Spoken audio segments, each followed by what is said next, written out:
Doctor's House je maleni hostel smješten u prekrasnom dijelu grada Sarajeva na najvišem brdu iznad Sarajevske katedrale. Popenjete se na vrh Pehlivanuše i tu ste. Cat Nomen je Amerikanka koja je rođena u Sjedinjenim državama, odrasla u Nigeriji, živjela u Kini, Češkoj, Njemačkoj. Sada živi i radi u Sarajevu, Pehlivanuša 67. U našu zemlju došla je prije 9 mjeseci. Zaljubila se u svog posebnog dečka, kako ga je opisala, u grad, ljude, kulturu i crni bosanski humor. Posjetili smo je u hostelu gdje nas je ugostila kao u svom domu. Razgovarali smo i otkrila nam je da nakon svih ovih država ostaje u Sarajevu.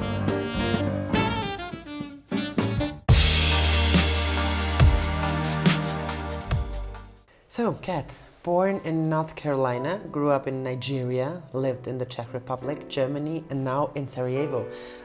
Let's go back to the beginning. Why Nigeria, and how comes to that you grew up in Nigeria? So my parents are missionaries in Nigeria. They did medical work. So we moved there when I was age 5. Okay. And we lived there till I was 18. We spent our whole childhood there with my parents doing medical work, and then us kids just growing up. My mom took care of the house and ran a guest house as well. Somehow I knew Nigeria from movies, to be very honest. There was a great movie, A Dream About Africa, and something then close to Nigeria. Is Nigeria like that? Is it like playing outside with animals, or is it really something? All, not at all. Kenya has the animals, but in Nigeria, so when we moved there in 1989, 1 in 5 people in Africa lived in Nigeria. So It's hugely populated. The animals were killed and eaten a long time ago. There's only one nature preserve, and I think 5 elephants there now. So it's just city after city. It's these just ginormous cities. We had a compound that we lived on, so I did grow up climbing trees and playing in the mud, just as you would expect, chasing lizards around the yard. But for wild animals, it was not the beautiful Africa that you see of the Serengeti plains or anything like that, just big dirty cities.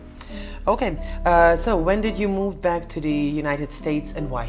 You said you lived till you were 18? Till I was 18. I graduated high school in Nigeria. I went to a boarding school there, and then there was no good university opportunities, so I went to the States to go back to university. I went back to my father's home state of Georgia, so I went to University of Georgia and did a college degree. It was where I could go for good education, and the American passport made it easy. So. It was like graphic design, I think. Graphic design instead. Why graphic design? To be honest, I went into art school and I wanted to do art. It was something that I was talented in. Graphic design, they said I could make money with it and still do something artistic, so I chose graphic design. As soon as I got in the program, I knew I didn't want to do it long term. But I went ahead and finished the degree because, as every good father tells his child, you should study something and get a degree. So I did. I know that. Yeah. After studying, you worked as a photographer. Why photographer? It was a seamless transition from the graphic design. I was able to, even in graphic design school, I geared all my projects toward photography. It was another thing where I could use my artistic talents and still make money to be able to support myself and be independent. Okay.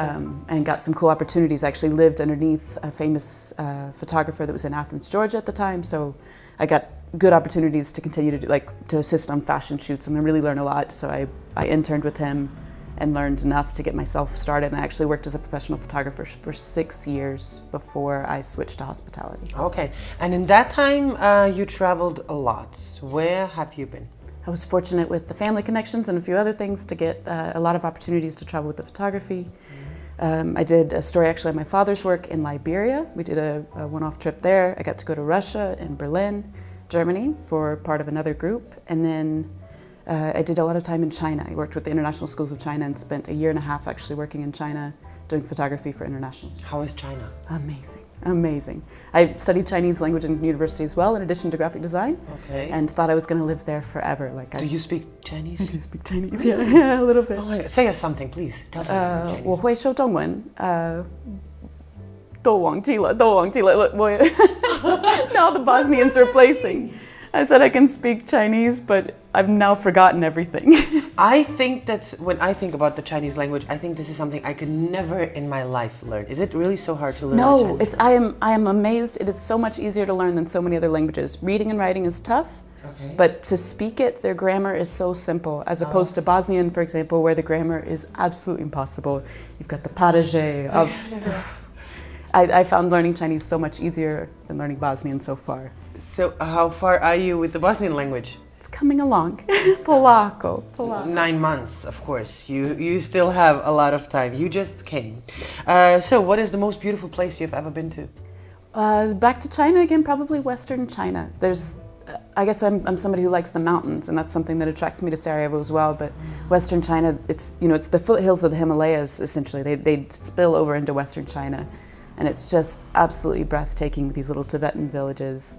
Just beautiful. So the mountains, is it just because of photography, and then you have another eye than we maybe do have, or do you like the mountains? I like mountains. I always prefer mountains to beaches. I don't know why, but that's something, the way that the light catches in the mountains. Do you do skiing? No, I'm not very athletic. You should do it. I think we are the only city in Europe you have like the mountain 20 minutes from the center of the city, so it should be something on your list. Learning Bosnian and learning skiing. Okay, after all these locations, after all these countries, China, then to Sarajevo. Strange. Why? For a variety. I suppose in my life I've always been looking for my spot. Nigeria was my parents' spot. I've got a sister that's living internationally as well. She's actually living in China too. And then another sister that's picked America as her spot. And for me, I wanted a place that could be mine, a place that was something like my childhood, but something that's new and fresh. I've loved living in Europe. I like the European lifestyle. I like not having a car, being able to walk everywhere, going to the grocery store every day instead of once a week. So all these things kind of, every place I tried, Czech Republic was great, but it just wasn't quite it. And then I lived in Germany, and it was also amazing, but just also not quite it. When I started traveling in the Balkans, and it was it. I could feel that it was it. It's something perhaps a bit more wild than Europe, something a little bit more like Nigeria, where everything's done flexibly and it's all about who you know and everything. Whereas in Germany, it's not that way. It's very straight-minded and straight path. So I like the looseness of life here. I like the pace of life here. It's slower. Okay, you said the Balkans, when you came to the Balkans, you feel that this is it. But then why Sarajevo in the Balkans? Specifically Sarajevo, I'd always had a special attraction to Sarajevo. I actually used to date a Bosnian guy, one of the Bosnian diaspora. I'd met him in Czech Republic. He's living in the States now. He doesn't live here. But from him, I kind of fell in love with the culture of Sarajevo. I had the friends that I opened up a hostel with in Prague were also trying to open up a hostel in Sarajevo at the time, but then got distracted to Prague. So I'd always had it in my mind that Sarajevo was special, but I didn't want to come, you can't open a business on special unless it's really something special. So I gave it a fair chance in the Balkans. I traveled through everywhere and decided hands down, absolutely unanimous vote, that Sarajevo was the place. There's other beautiful cities in the region, but Sarajevo has the mountains, it has the people, it has the culture, it has the history, and it has a low startup cost right now. Like the tourism is still developing, so I can take a role and make it mine. Where for example, the Croatian coast, you'd have to have a lot of money to open up a business there. It's kind of, the tourism boom is already busted.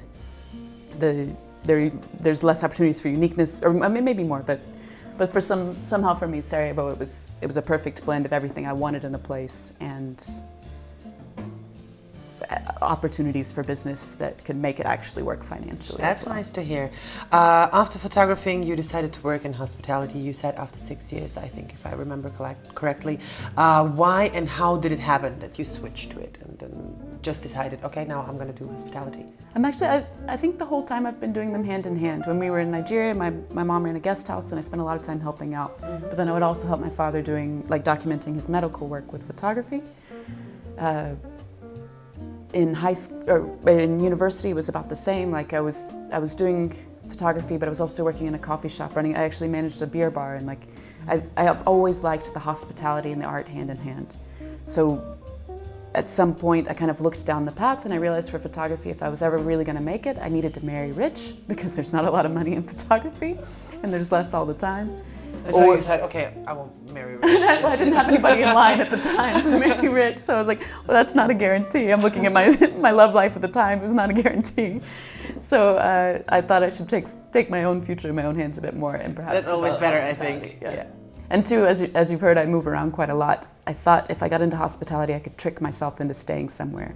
Travel is such a part of me. Like I genuinely love to travel, and I love being around travelers, and I like the experience of people just exploring the best. Like when you're a traveler, you go to a place and you look for the best in it.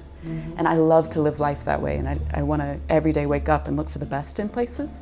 So to be connected to hospitality was a way, like I got bogged down when I was working jobs, but being in hospitality, you wake up and every day is everybody just wants the best. Just help me to understand it correctly, not just to travel and maybe to live a part of your life on that place? Yeah, to stay a little bit longer. I think you get more, like a 2-day traveler, they don't get so much. They get a very brief overview, but to stay just a little bit longer to get to know the people, to get to know the humor, to get to know the culture, and to find the subtle differences that make something so rich and beautiful. I really adore it. So to answer the question, I got into hospitality hoping that I could grasp that and hold on to it for the rest of my life instead of just having it on vacation time to time. Okay, and now you're holding on to this beautiful hostel. We are just sitting in the doctor's house. This hostel exists until February, until February. How would you describe it? What is the hostel like?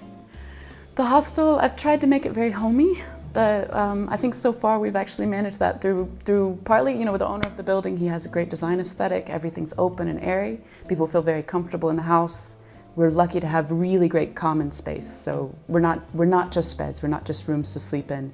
We've got a kitchen that guests can use, and I find more often than not everybody's sitting there playing cards, having a drink, interacting with each other. We've got a balcony. We have a terrace. We have a garden with a grill. We have this living room where we've got a book exchange, we have a typewriter, a TV, things that you can interact with in the space. So even though you're here to see Sarajevo, when you come back at the end of the day, you're at a place that feels just like your home, and you have the energy from that to go out and see the city again and interact with what is a very heavy history here that the tourists are really engaging with. I told you when we just arrived that somehow it's not a thing for me to sleep with other people. I've never seen in my life in the same room. And you just said something very interesting. You find the people playing cards. Is it in hostels that people become friends with each other, sleeping with people from nowhere and from everywhere in the same room? 100%. And we even have guests that are here, they're actually here doing business, and they choose to stay in a hostel because they said, I want to meet people when I'm here. As a solo traveler, they're here doing business. They have a week in the city, but they don't want to have dinner by themselves every night. And if they stay in a guest house, maybe they can meet the owner of the guest house, but they won't have friends. In a hostel, it's very much the atmosphere that you show up. Everybody who's in the building, you're instantly friends with. Everybody's open and welcoming. Really, I mean, every time you walk into the kitchen, somebody will be like, hey, we just made popcorn, would you like some? It's totally cool. And it's just the atmosphere. The guests get along so well. We get a good group in. Okay, maybe I'll change my mind. Okay, yeah. What is about this stuff? Every single thing in this hostel I've seen till now has, as I see it, a special story. What are those things? This is very interesting. Yeah, well, so I actually personally love vintage and antiques, but more the spirit of sustainability. Like I want this hostel to have a positive impact with everything that we do. So straight down to the furniture, everything is made locally that can be made locally. So our mattresses are from a local company, our sheets. The furniture, we got a great team of carpenters. I about went crazy. We made the beds, and my broken Bosnian, even worse, 6 months ago when we were ordering the beds, and I told them what I wanted, and I bought them sight unseen, and I was like, there's no way they've never built a bunk bed before. But they showed up, and the bunk beds are absolutely perfect. They're exactly what I wanted for the rooms. They make people give compliments. They're perfect. Okay. And further, I spend a lot of time at the Alta Piazza and Stoop, and I found great little antiques, local items, secondhand. So we're not buying anything new if it's something that we can't source in Bosnia. Our teacups are from Stoop or antique markets. The sewing machine I found on Pick, and we've actually used it. The sewing machine I used to sew all the curtains in the house. That's for really every dorm bed, and the curtains around the cushions on the tables. And then, people really latch onto that idea. So the owner of his house, for example, his wife gave us a lot of handmade goods, and we've been able to just put them out for the guests to enjoy.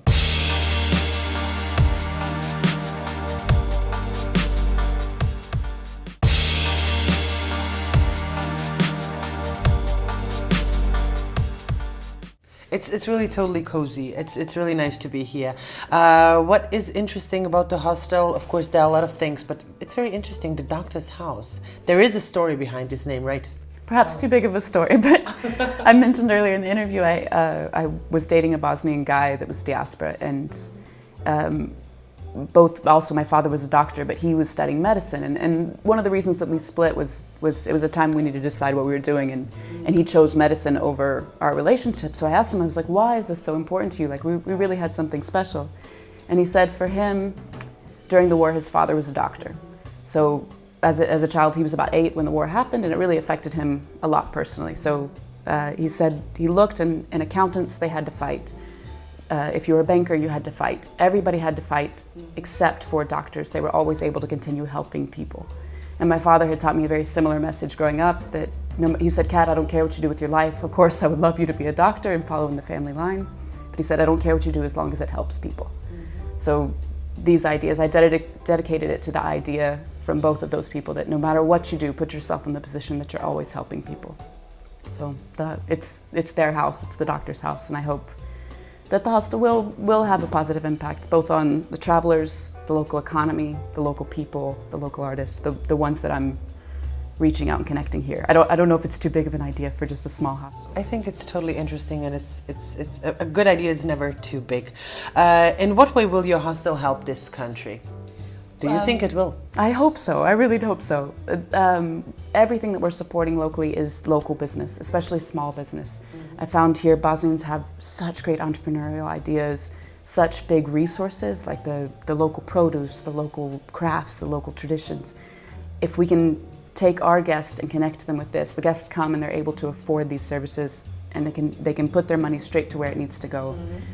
So I'm hoping through the hostel that we actually are able to provide these connections, provide young entrepreneurs in Bosnia the opportunity to start up businesses. We're working with a group called Bosnian Connect. It's just 2 young girls that have started with a big idea that they want to help people connect to local produce and local, handmade papuchka and scarves and things like this. So they're helping us connect to those people. So I'm really hoping that the hostel will help that. And then I want to see the money go back into the local economy. We're only hiring Bosnian staff. There's once again the huge level of talent and skill here enables us to get people that you just couldn't pay for in Europe are here and available to work. So we've got that big opportunity that we can connect. Are you satisfied how the hostel is working till now? 9 months you're here? Yes. I'm very happy. It's working really, really well. You have how many beds? 24 beds. We're not such a big hostel, but we've already had a lot of guests come through. Right now we're about 50% full, and the season hasn't quite started yet. So I think the marketing is working. I think the idea is something that people are latching on to, and I really hope we'll be successful. The more success we have, the more opportunities we have to help and do good, and I hope that maintains to be true. The idea of a hostel and the definition of a hostel is actually a lot of beds in one room, and it's cheaper than. Are your prices okay for the Bosnians, for the foreigners who come here? And you also have private rooms, right? Yes, we do have some private rooms. Okay. Our prices are quite competitive. We keep to the same rates as everybody else in town. We do have Bosnians, Slovenians, Serbians come and stay with us, so it is competitive rates that's available for them as well. I've found so far my biggest client is native English speakers, and I think that's because my marketing is geared towards them. Great. You also have some city tour guides, some interesting stuff and things doing in your hostel, not just sleep over. Yeah, of course. I mean, the point of having them in Sarajevo is to show off the city. So we work with Nino to do a free tour for our guest. Every guest who comes gets an opportunity for that. He gives an amazing overview of Bosnian history from the Bosnian kingdom all the way until the current day economy. And he does it in a very unbiased way. It's great for the guests. We send them up into the mountains to Skakavac waterfall. We take them around to show them the Olympic bobsled, a few other spots in town. And I really try to connect them locally to the artists, sending them to bars like Kino Bosna, where you're going and you're meeting locals and having a good time. And I've seen so far that that's worked. Even with the floods recently, our guests have been going down and doing volunteering. One, I guess that you might have seen around the house earlier, Mike was doing volunteering in Maglai just yesterday. So they so much latch onto this idea of just engaging with the culture and engaging with the people, trying to get to know the real Sarajevo and not just the touristic side, but in addition to. The fact is that Sarajevo has a lot of hostels. Is that a problem for you? For your hostel, for the work, for this way of working and having a hostel in Sarajevo? I don't think so. I think there's enough space in the market. I came here on the belief that the Sarajevo tourism market is just about to boom, that there's really people are hearing about Sarajevo, it's getting such a good reputation. Right now, the average hostel size in Sarajevo is about 30 beds. The amount of people that are coming, there's enough business for everybody. That's a bit of a gamble on my part, but I really do believe that there's more than enough business to go around for anybody who's willing to do good business practice. It doesn't concern me at all. Are you doing it all by yourself? I have one Bosnian business partner who's helping me out, especially with the paperwork, which is quite a process here. The bureaucracy is tough. But so far, most everything else I've done myself. Yeah. Are we too different? Bosnians, you are, I actually don't know how to, okay, you are American, but you grew up in all the different countries, so just not to say just American, are we two different mentalities? By that I mean the Americans where you came from and Bosnian? Not at all, absolutely not at all. This is one thing I think that makes me personally feel so at home here. Partly because so many Bosnians lived internationally during the war, other times, like it's a very multicultural place and very modern people. I feel no difference between me and Bosnians. I'm dating a Bosnian guy as well, and like we see each other exactly the same. And he jokes with me, he tells me that I have Bosnian sense of humor. Okay. And I love the Bosnian sense of humor and find that it's something that us from the West, or at least my own Western mind, can latch into totally. It's somehow sometimes very strange and hard to translate our humor in another language. It's quite a black humor, but it is a really good one, and I love it intensely. So no, I would say there's no difference that's culturally impeding any connections here. So, okay, you mentioned now that you're dating a Bosnian guy again. We will not be so rude and ask who it is and what he is doing, but is that also a reason that you feel so good in Sarajevo? With all these stuff, of course, working, you're satisfied with the hostel and you can see it, you can feel it really when you're here. I can feel it. Is that the only reason, or is love also involved in it? I have fallen head over heels in love with the city, with, of course, the boyfriend as well. And it's I think the first time in my life where I've moved to a city and I was embraced totally. I mean, that's figuratively and literally, it was a pure bonus. I didn't come here expecting to fall in love with somebody. I showed up and that was something that just happened on the side. I was coming to do it anyway. So to get what you wanted and then to get so much more is it's such a satisfying feeling. And I just radiate with happiness here. You can ask my friends and family. They don't know who they're talking to on the phone. Do you miss your family? Do you miss, of course, America? America, no. My family, yes. Not having grown up in America, it's not something that I ever really considered as home. Home to me was always this traveling community that's now all over the world. So my home is in little pieces everywhere. Right now my parents are living in South America. As mentioned, I have a sister in China, one in the States. I wouldn't know where to go if I was going to go home.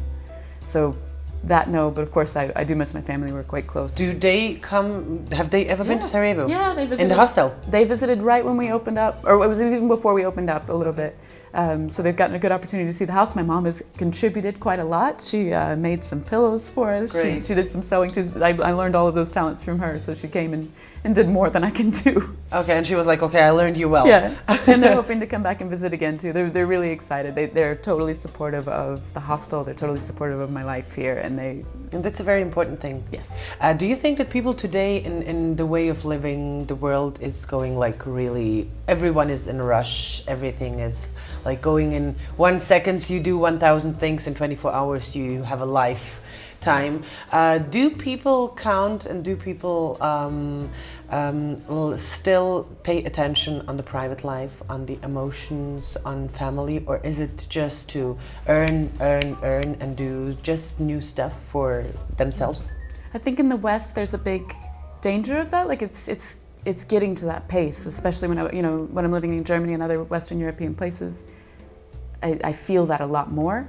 Here in Bosnia, I think you guys are still safe for a while. Like the coffee culture, being able to just slow down, the Polako lifestyle that you have to live slowly sometimes, whether you want to or not. Like it's something that's, I think, just this and the million other things that you're hearing me say are just reason after reason that I love it here specifically.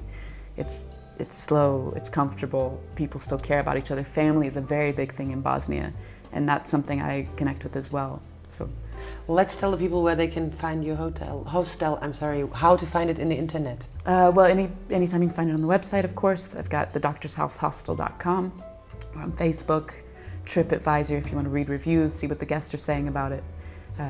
And yeah, come by for a coffee anytime. Are you planning to stay in Sarajevo? Yes. I have no intentions of leaving at this point. So far, so good. We'll see how it goes, but I have no intentions of leaving if I can stay. Kat, thank you so much for the interview. Yeah, no problem. I really enjoyed the stay in your hostel, and we'll come over for a cup of tea. Welcome for sure. anytime. Thank you very much. No problem.